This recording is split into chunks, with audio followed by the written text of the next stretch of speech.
The air crackled with tension as Karen, the notorious HOA president, stormed into my backyard tool shed. Little did she know, her meddling would set off a chain reaction that would plunge the entire town into a state of emergency. With the shriek of a hazmat siren, the stage was set for a high-stakes showdown that would shatter the tranquility of our neighborhood forever. It was a sweltering summer afternoon when the doorbell rang, shattering the peaceful silence that had blanketed my suburban home. As I opened the door, a familiar figure stood before me, her beady eyes narrowed with suspicion. "Mrs. Johnson, what can I do for you today?" I asked, already bracing myself for the inevitable confrontation. "Don't play innocent with me," Karen spat, her voice dripping with disdain. "I know you've been violating the HOA regulations, and I'm here to put a stop to it." I swallowed hard, my mind racing to recall any potential infractions. "I'm afraid I don't know what you're talking about," I replied, trying to keep my tone calm and measured. "Don't lie to me," she hissed, pushing past me and marching towards the backyard. "I saw you storing hazardous materials in your shed, and that's against the rules." My stomach twisted with dread as I followed her, watching in horror as she flung open the door to my tool shed. "Karen, wait," I pleaded, but it was too late. The moment she stepped inside, a piercing siren erupted, echoing through the neighborhood. Panic surged through me as I realized that the alarm had been triggered by the sensitive sensors I had installed to monitor the shed's contents. Karen's eyes widened in alarm, and she stumbled back, choking on the acrid fumes that now filled the air. "What have you done?" she cried, coughing violently. I rushed to her side, desperately trying to guide her to safety, but she recoiled from my touch. "Stay away from me, you maniac," she screeched, her voice laced with fear. The siren continued to wail, and before long, the sound of sirens in the distance signaled the arrival of emergency responders. I stood helplessly, watching as a swarm of hazmat-suited figures descended upon my property, their movements swift and efficient. As the chaos unfolded, I couldn't help but wonder how this had all started. Had my attempts to secure my shed against prying eyes led to this disastrous outcome? And how would I ever convince the authorities that I was not the villain in this twisted tale? The hazmat team descended upon my property like a well-oiled machine, their movements precise and efficient. I watched helplessly as they escorted a coughing and sputtering Karen into the back of an ambulance, her eyes filled with a mixture of fear and accusation. "This isn't over, you'd hear me," she rasped, her voice strained. "I'm going to make sure you pay for this." I opened my mouth to protest, to plead my innocence, but the cacophony of sirens and the frantic activity around me drowned out my words. It was clear that the authorities were taking this incident very seriously. As the hazmat team began to sweep through my tool shed, I desperately searched for a way to explain the situation. "Please, you have to understand," I called out to the nearest officer. "I didn't mean for any of this to happen." The officer turned to me, his face obscured by the reflective visor of his protective suit. "Sir, I'm going to need you to step back and let us do our job," he said, his voice muffled by the equipment. Reluctantly, I complied, watching as the hazmat team meticulously cataloged and secured the contents of my shed. Time seemed to slow to a crawl as I waited, my mind racing with a million potential scenarios, each one more dire than the last. Finally, after what felt like an eternity, the team emerged, their faces grim. The officer approached me, his body language tense. "Sir, we've detected the presence of several hazardous materials in your shed," he said, his tone grave. "I'm afraid we're going to have to place you under arrest and evacuate the surrounding area." My heart sank, and I felt the blood drain from my face. "But I can explain," I pleaded, desperate to make them understand. The officer shook his head, his expression unyielding. "I'm sorry, but the law is clear. We have no choice but to take you into custody until we can determine the full extent of the situation." As the officers moved in to apprehend me, I knew that my world was about to be turned upside down. The consequences of Karen's meddling were about to unleash a chain reaction that would shake the very foundation of our community, and I was powerless to stop it. As the hazmat-suited officers cuffed my wrists and led me away, the reality of the situation began to sink in. I was being arrested, and my entire neighborhood was under threat of a potentially devastating emergency. All because of one woman's meddlesome nature and my own foolish attempt to secure my property. As I was ushered into the back of the police cruiser, I caught a glimpse of the chaos unfolding around me. Neighbors had emerged from their homes, their faces etched with concern and confusion. Some were being evacuated, their expressions a mix of fear and uncertainty. I strained against the tight cuffs, desperate to make them understand. "Please, you have to listen to me," I pleaded, my voice laced with desperation. "This is all a misunderstanding." But the officers paid me no heed, their focus solely on the task at hand. As the car pulled away, I watched helplessly as my world crumbled around me, the siren's wail echoing in my ears like a somber funeral dirge. The ride to the police station was a blur, my mind reeling with the gravity of the situation. How had a simple dispute with the HOA president escalated into a full-blown hazmat emergency? And what would become of my family, my home, my life? Once at the station, I was ushered into a cold, sterile interrogation room, the harsh fluorescent lights burning my eyes. The officers removed my cuffs and proceeded to grill me, their questions rapid fire and unrelenting. "What were you storing in that shed?" "Huh?" one of them demanded, his brow furrowed with suspicion. "I told you, it's all a misunderstanding," I pleaded, my voice cracking with desperation. "I was just trying to protect my property from prying eyes." The other officer leaned forward, his expression unreadable. "That's a mighty big arsenal you had stashed away back there. Care to explain how some harmless tools and supplies triggered a hazmat alert?" I swallowed hard, my mind racing to find the right words to convince them of my innocence. "Please, you have to believe me," I begged. "I had no idea that my security measures would cause such a problem. I'm just a regular guy, trying to live a quiet life." The officers exchanged a skeptical glance, their lips pressed into a thin line. "Well, we'll let the evidence do the talking," the first one said, his tone laced with barely concealed disdain. As they left the room, I felt the weight of the world pressing down on me, the uncertainty of my fate leaving me paralyzed with fear.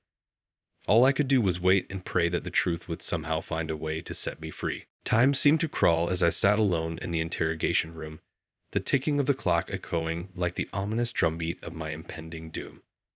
With each passing minute, the weight of my predicament grew heavier, the uncertainty of my fate threatening to crush me. Beyond the confines of the police station, I could only imagine the chaos unfolding in my neighborhood.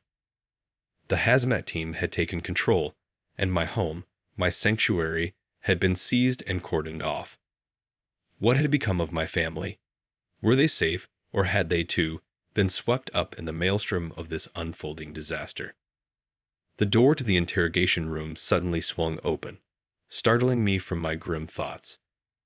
A grizzled police detective strode in, his expression inscrutable. He took a seat across from me, the metal chair scraping against the floor with a jarring screech. "All right, let's try this again," he said, his voice gruff and devoid of sympathy. "I want you to tell me, in your own words, exactly what was in that shed of yours." I took a deep breath, steeling myself for yet another round of interrogation.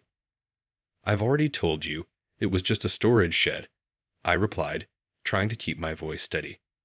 "I had some tools, a few cans of paint, and some other household items. Nothing hazardous, I swear." The detective's brow furrowed as he studied me, his piercing gaze seemingly boring into my very soul. "That's funny," he said, his tone dripping with sarcasm. "My team says they found enough chemicals and combustible materials in there to level a city block." My heart sank, and I felt the color drain from my face. "No, that can't be," I stammered, the panic rising in my chest. "I don't know how those things got there, but I had nothing to do with it." The detective leaned back in his chair, his arms crossed over his chest. "Well, that's certainly an interesting story," he said, his voice laced with skepticism. "But I've got a concerned HOA president out there, and an entire neighborhood that's been evacuated. You're gonna have to do a lot better than that if you want me to believe you." I opened my mouth to protest, to plead my innocence once more, but the words caught in my throat. The evidence seemed to be stacked against me, and I knew that any further denials would only serve to deepen the detective's suspicion.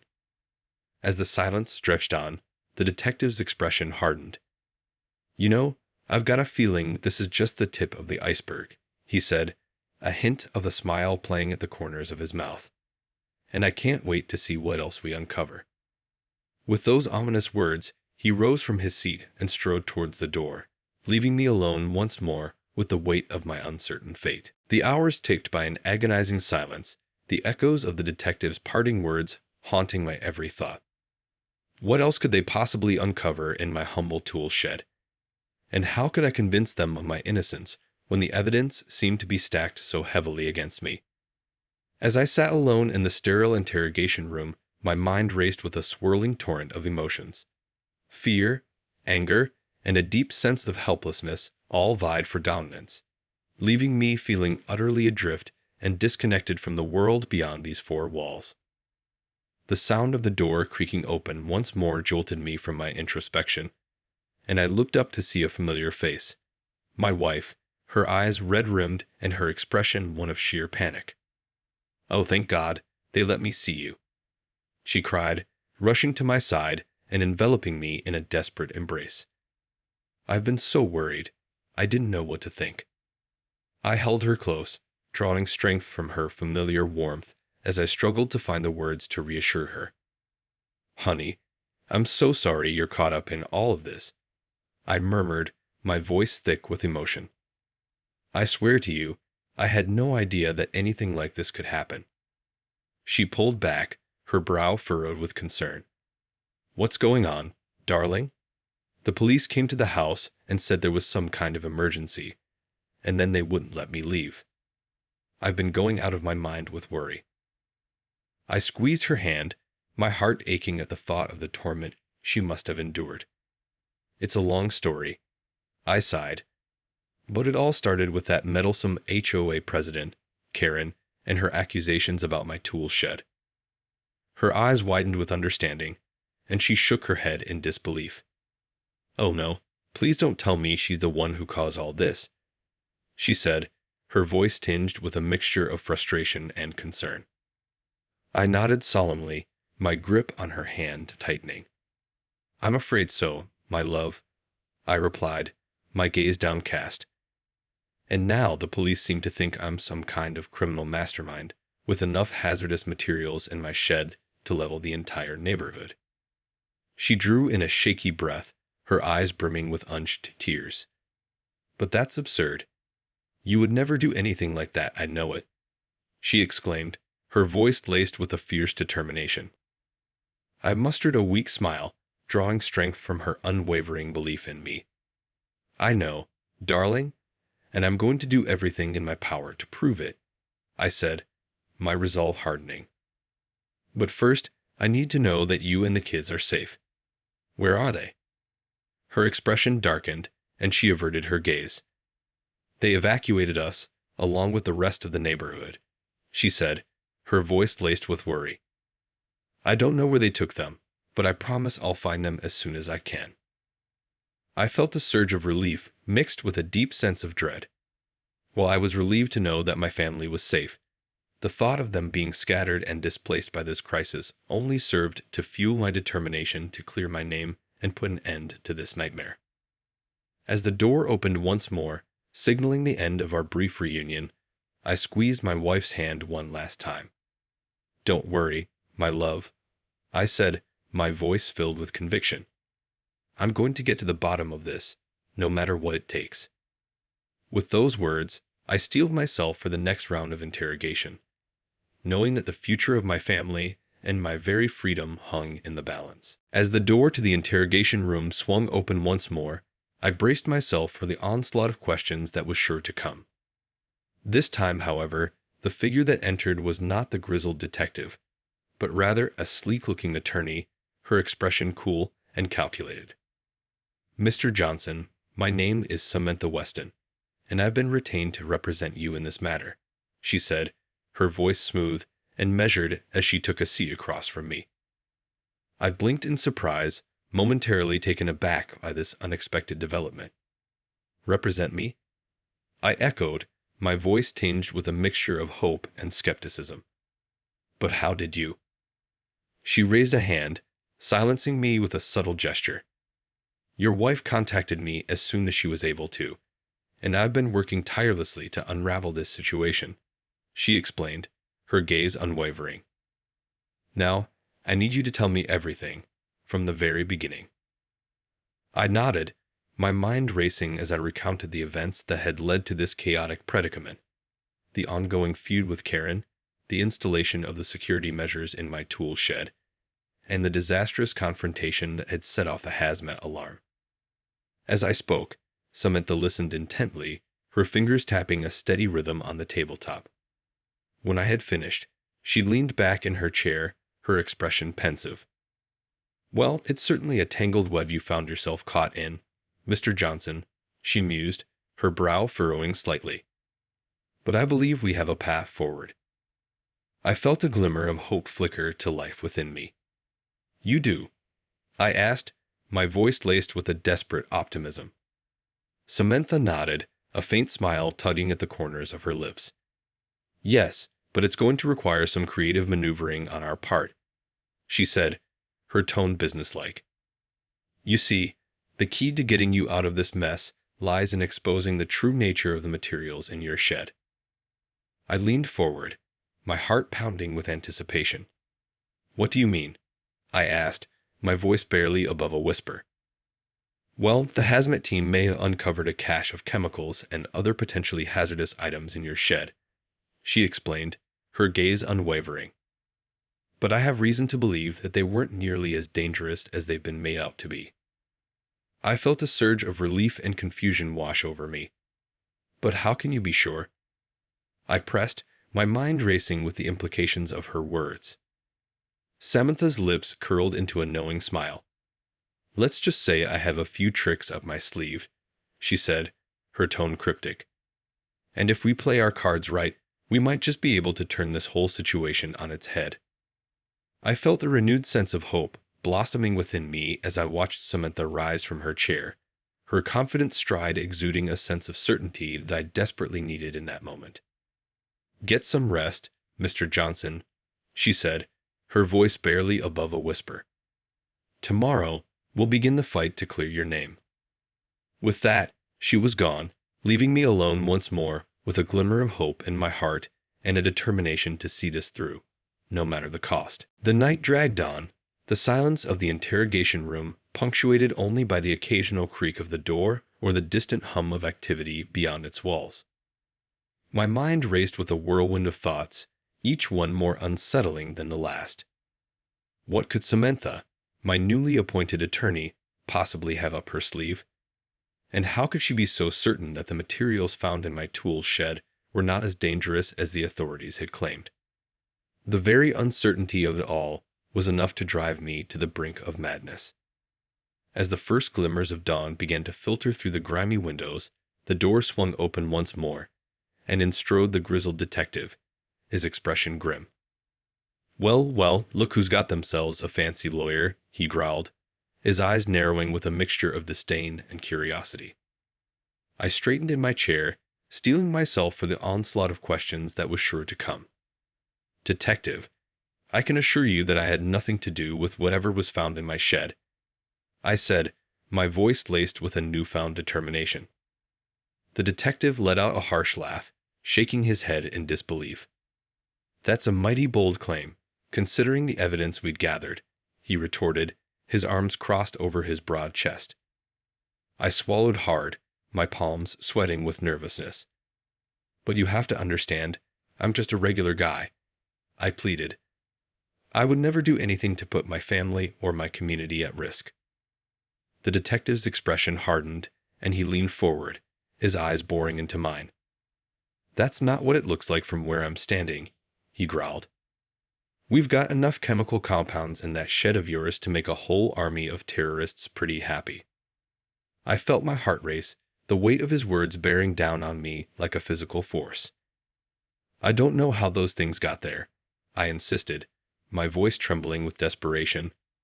But I can assure you, I had nothing to do with it. The detective let out a derisive snort, his lips curling into a sneer. Sure, that's what they all say, he scoffed. But the way I see it, you've got a whole lot of explaining to do if you want to keep that pretty little neck of yours out of a noose. Before I could respond, the door burst open once more, and in strode Samantha, her expression a mask of calm determination.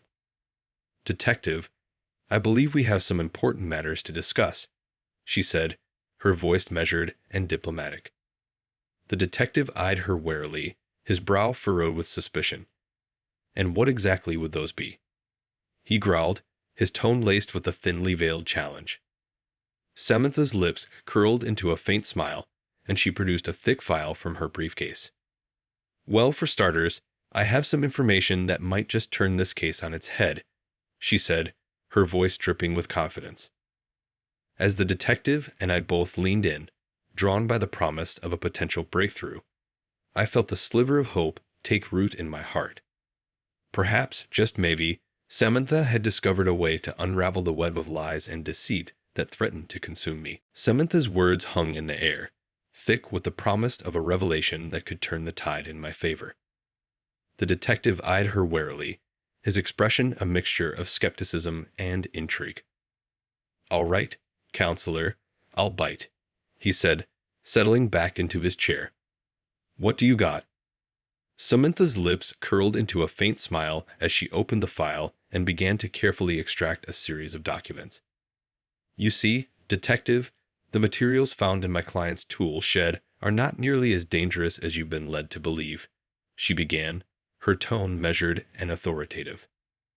The detective leaned forward, his brow furrowed with curiosity. Oh, really?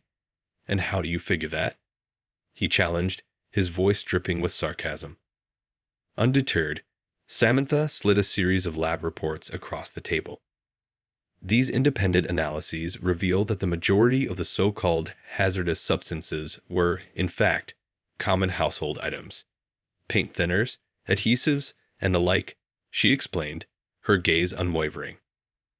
I felt a surge of hope as I studied the documents, my mind racing to comprehend implications. Could it be true? Had Samantha somehow found a way to expose the truth?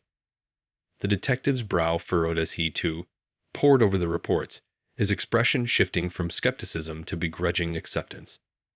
All right, so maybe your client wasn't stockpiling a nuclear arsenal in his backyard, he conceded, a hint of frustration in his voice. But that still doesn't explain the other materials we found.